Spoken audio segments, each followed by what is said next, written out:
Coach, defensively, what went wrong in the first quarter with the start of the game? Were they doing something you weren't expecting, or did they just?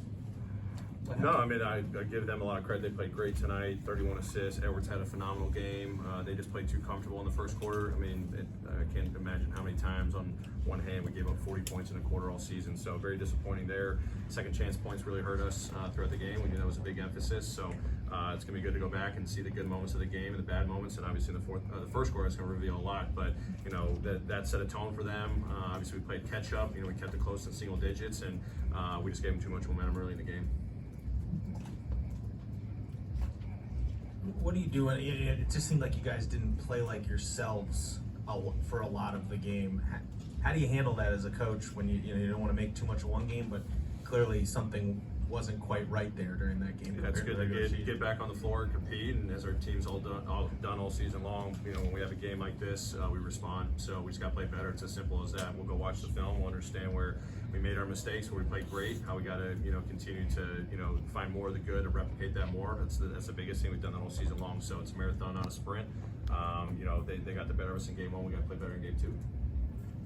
How do you evaluate going forward? You know, how do you want to use, you know, Steven Adams? Like, does this game influence how you use him much going forward? Yeah, I'll watch the film and try to come up with the best game plan for game two. Hey, Coach, back here. Do you say anything about Russ being off a while and they just played, and also about the difference in their getting multiple offensive rebounds? Was it just their time being off and not ready to scrap? I mean, I'm not going to use that as an excuse. I mean, the schedule is the schedule. We tried our best to stay ready, but, you know, it's been a minute since we played, but we've got to come out ready to go, and we did in the first quarter, and they made us pay for it. So excuse me on that one. Just got to do better, and as I said a moment ago, yeah, the second chance points really hurt us. I mean, we knew that was a priority going into the series, and multiple guys hurt us and in crucial situations, so we just got to value that a lot more. Shot 26% from three, only 7 threes. What was today just an example of just getting the looks you all want and not getting just them to fall, or just getting cleaner looks in general? There's probably some that, you know, we wish we'd have maybe a couple of cleaner ones. I thought we had some really good open ones. As I've preached all season long, we got to take more to make more. I felt like we missed plenty of opportunities to make the early pass, which we've been, you know, stressing. So we'll go back, we'll see where we missed opportunities. Got to have better balance. I mean, we scored great in the paint. We got to the free throw line. It's going to be hard if we're giving up 16 made threes and we're only making 7. So we've definitely got to find a way to get more balance in the offensive end. Taylor, how surprising is it to you that they were able to out-rebound you guys by 11? It's been something that you guys have done so well all season long.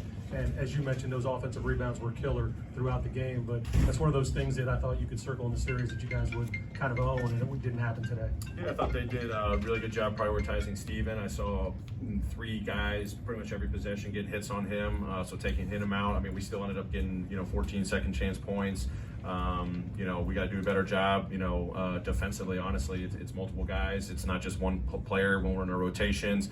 You know, they brought the physicality that we've got to match. So not surprising, because this is who their team is and how physical they play, and one of the strengths of their team as well.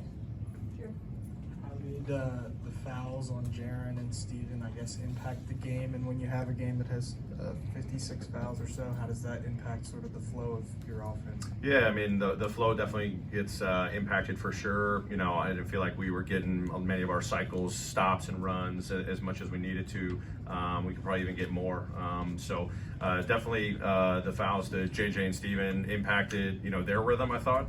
Obviously we had to adjust, you know, some coverages, some matchups, but I thought BC brought great energy, KA brought great energy. We were prepared to go to this if we needed to. Definitely unfortunate, and hopefully that's not the case moving forward.